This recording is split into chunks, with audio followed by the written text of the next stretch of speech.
I wanted to talk about two things at the beginning before I open it up because I think they're important. The first is the government shutdown.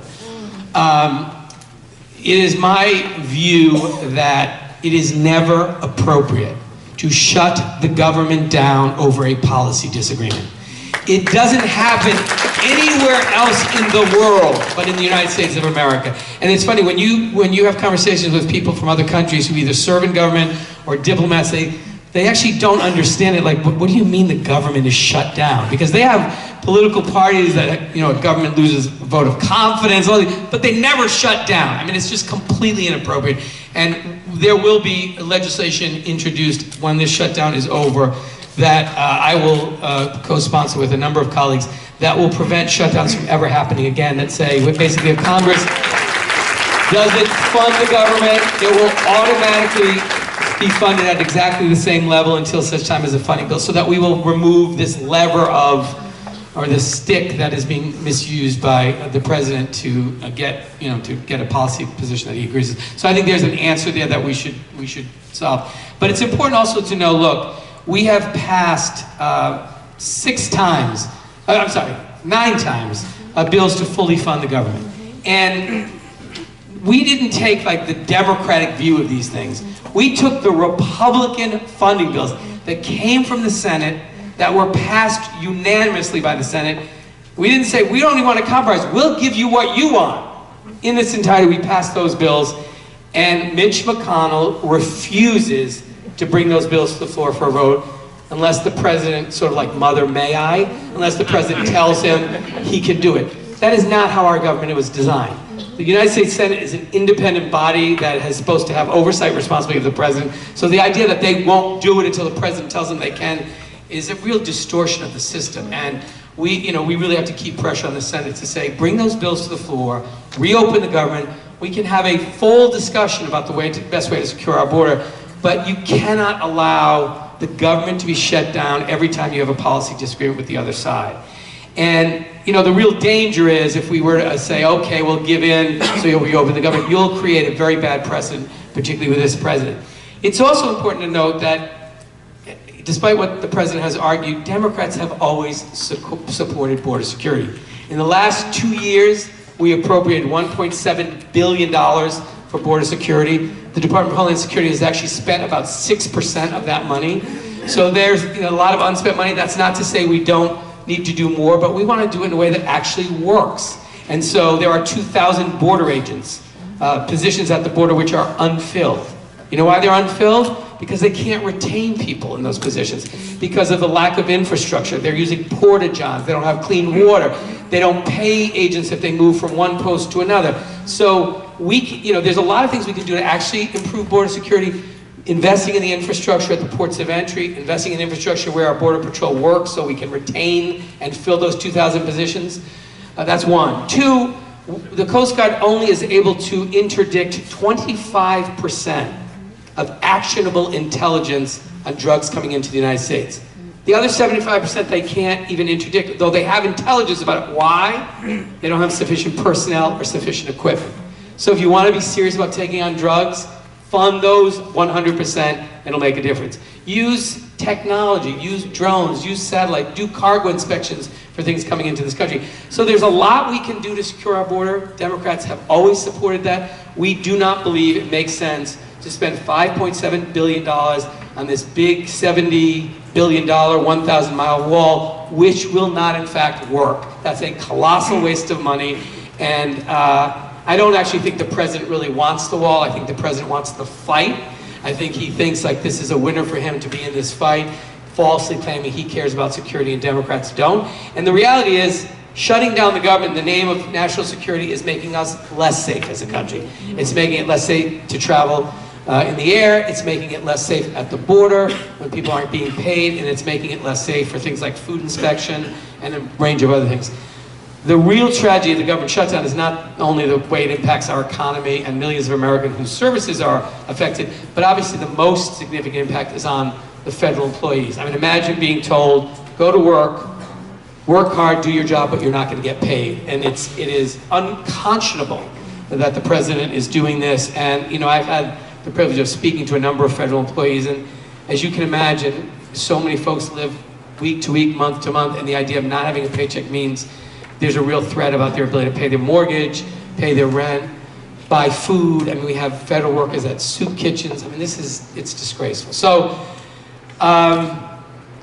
you know, I think there is a resolution, and then when in the moment the president decides that it's not politically advantageous to have this fight, and when Mitch McConnell, when those senators are home this weekend hearing from their constituents that they expect them to do their job and vote on these bills, and they put that pressure on Mitch McConnell. But we are doing on the House side everything we can to try to keep the pressure on Mitch McConnell to insist on a vote and to try to resolve this, because it's horrible. It's 29 days as of today and unforgivable. So I'm happy to answer more questions, but I just want to give folks that. But the real reason I enticed you here was about HR 1. So I wanted to spend a minute on that, and I think do you have handouts for that? Yeah. So when Democrats ran this last election cycle, I was part of the group that helped put together the Democratic agenda for 2018 with an understanding that we were going to run on an agenda that demonstrated that Democrats are for the people of this country and not the powerful special interests and the big lobbyists, and that we were going to focus initially on 3 priorities: driving down healthcare costs with a real focus on driving down the cost of prescription drugs, protecting coverage for pre-existing conditions and making sure people have access to healthcare in this country. Second, to really focus on this very serious and long-standing problem of raising family incomes, because too many Americans are working 2 and 3 jobs and just not making enough to get by. And one of the ways we're going to do that is a serious and bold investment in rebuilding America, a $1 trillion infrastructure plan to repair our roads, our bridges, our schools, our transit systems, our ports.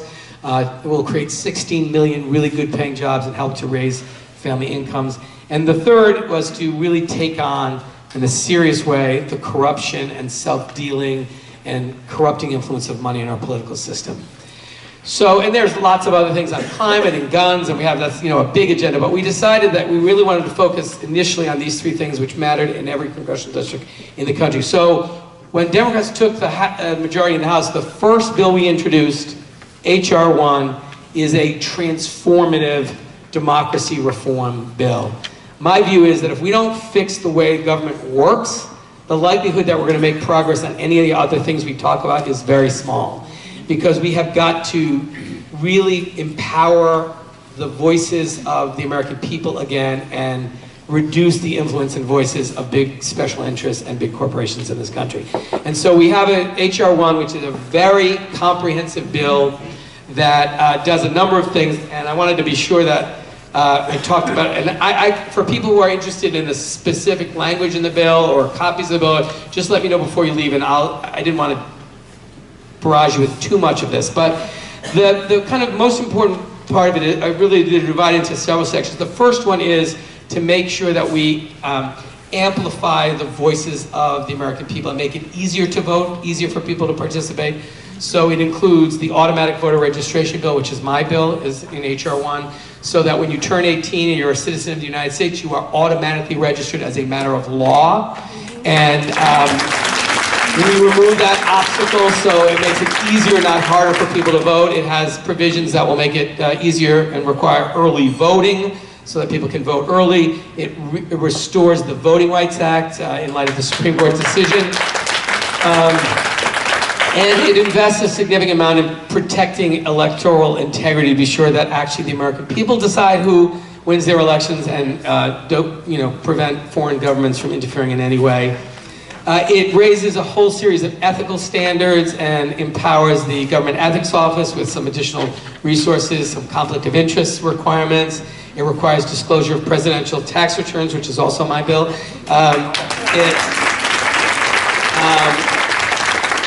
It includes the Disclose Act, which I've introduced in the House. Senator Whitehouse has introduced in the Senate, to require disclosure of where all this dark money and super PAC money comes from. Because I think most people agree that if you force disclosure, and they actually have to say who they are, most of it will dry up. I mean, their value in all this secret spending is they want to do it in secret. If they actually have to show who they are, it's much less likely they'll do it. It also includes a public financing model that has a provision about raising money for your reelection in your district that is then matched by a government contribution. So again, we're shifting the power away from the big corporate special interests back to the people of this country. It has a number of other provisions that relate to conflicts of interest and prevents individuals in Congress and the administration from serving on corporate boards, which is also my bill. So it's a really good reform that will substantially break the connection between money and politics in our country. It was, I think, co-sponsored by almost every Democrat, maybe every Democrat in the Congress when we introduced it. We're going to pass H.R. 1 by the end of this month, so we're going to do this as our first major piece of legislation. Then we'll need all of your help in, not in Rhode Island because our senators will be great, but we're going to need help around the country convincing the Senate to take up this bill because this is one of the biggest priorities of the Koch brothers and Adelsons and others to stop this bill because this is their mother's milk of their power. If we cut off their ability to spend money secretly in our elections and stop their purchase of our democracy, they're sort of out of commission. So they won't get all the policies they want in their favor that they have for so long. So this is going to be a big, consequential fight for our country. But the House Democrats made this our first priority because we really understand that if we don't fix this system and empower and give power back to the American people and away from these powerful special interests, it will be harder to get prescription drug prices down. It will be harder to have a strategy to respond to climate change. The list goes on and on. If you follow these problems long enough, it's almost always the moneyed interests that are preventing the development of good public policy. So this is a really important priority. It's an important priority for me. I'm really proud that a lot of or several of the provisions of it came from my own legislation. We're also going to pass all the separate provisions because we want to create extra pressure on the Senate. If you have the bill that has everything in it, it's easy for someone to find one thing they don't like. So that's fine. We'll accommodate you. We'll give you the Disclose Act, and automatic voter registration, and the public finance. So we'll introduce all the pieces to create another way to try to get the Senate to take up some of this. So that's just the kind of background of that. I'm happy to talk about my own other legislation I'm working on, but I don't know, would you rather I just open it up, or do you want to hear a little bit about some of the other stuff I'm working on?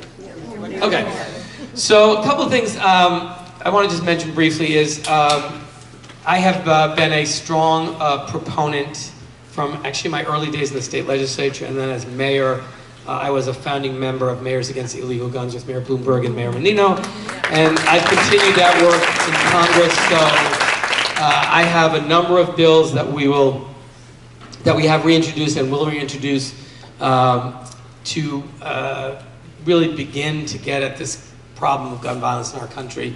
We have a gun violence epidemic in this country, and we are not powerless to, there are things we can do, and despite the fact that opponents of common sense gun safety legislation always point to, well, that won't stop every single shooting in America. And they're right, there's not one bill that's going to stop gun violence completely in America. But there are a number of bills that taken together can substantially reduce gun violence in this country. And we have a gun violence problem different from virtually every other country in the world. So don't let people tell you, oh, it's the same everywhere. It is not. You know the statistics.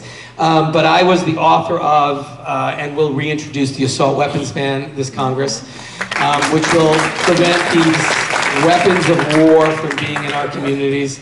I authored in the last Congress and will reintroduce the ban on bump stocks. I will co-sponsor the ban on high-capacity magazines. I have another piece of legislation I've introduced that I'll reintroduce that really gets at trying to prevent people with serious mental illness who might be a danger to themselves or others if they have a gun from accessing or purchasing a firearm. It's important to say the vast majority of people who suffer from mental illness are not violent and don't ever have a gun, but in those instances where having a gun would be a danger to themselves or others, they ought to be prevented from buying one. And so I have a piece of legislation that does that. I also have a bill, this is a simple fix, which I think will also pass early.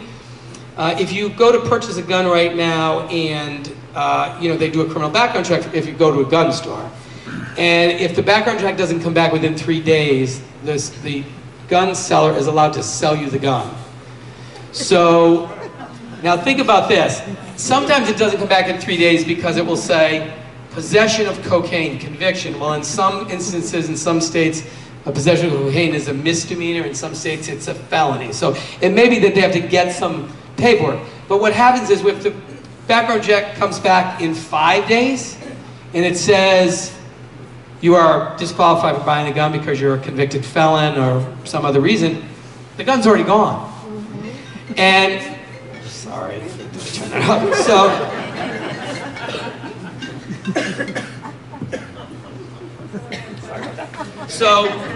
So I, introduced a simple bill that says, there are a number of bills to say you can't sell the gun until the background check comes back, period, which is like the most obvious answer to it. But in the alternative, I introduced a bill that says, if that notice comes back that says a person is not permitted to buy a gun under law, notify the local police department and the state police in that state so they can be advised that someone just bought a gun who's ineligible, they can go arrest them. I mean, it's a crime. And even that the NRA opposes, so go figure. But so we're going to pass H.R. 8, which will be the first gun bill we do, which will be universal background checks to make sure all gun sales require a background check. Which is great, and I'm the co-sponsor, but that's very much just the beginning. We have to do a lot more work, and the American people expect us to be serious about taking on this issue of gun violence, and I want to really applaud the young people of this country who have really raised their voices and helped us do that. I also want to recognize Representative Karen Alzat, who is from Pawtucket, who has also joined us, my senator, Senator Gail Golden, and Senator Anna Casada. Thank you for being here. So I just wanted to talk about H.R. 1 and to talk a little bit about guns. The second thing I want to mention, third thing I want to mention is the two committees that I serve on are Foreign Affairs and Judiciary. So I'm happy to, if there are questions about Foreign Affairs that you want to ask me, please feel free. The Judiciary Committee has jurisdiction for guns and for criminal justice reform and for immigration and for the I word, impeachment. But I will serve as the chairman of the Antitrust Regulatory Reform Subcommittee, which I'm really excited about. One of the things that I think, one of the great challenges we face in this country is serious and growing income inequality. And when you look at even the economic recovery we're experiencing, so much of the gain, nearly all of it, has been at the very top. And we suffer from an economy that just doesn't work for the vast majority of people in this country who are working harder and more jobs and just not making it. And part of that is, in my view, because of the tremendous concentration of economic power, these big mega mergers, these consolidations of sectors of the economy that result in fewer choices, higher prices, and there are lots and lots of examples. The airline is one, but there's many others. And part of that is because I think we have done a very bad job of enforcing competition policy in this country and antitrust. And we're now seeing big challenges with the platforms, these two technology platforms that are really dominant, that are and have created very serious privacy concerns, very serious concerns about your access to reliable, trustworthy information. So this subcommittee, I think, is going to be a great opportunity to really work on these economic issues and do everything we can to promote good competition that will drive down prices, create more choices, and raise family income. So, this subcommittee actually used to be one of those subcommittees that no one wanted to be on, 10 years ago. Like, oh, RCAL, regulatory, antitrust. But people have finally come to realize this is part of the problem, the way the economy has changed and not working for folks. So I think it's going to be a subcommittee where we're going to be able to get a lot done, and I'm really honored that I'm going to be able to chair it. So that's the committee work. I'll stop there because in your questions I'll have a chance to talk about a bunch of other issues I'm working on. I just wanted to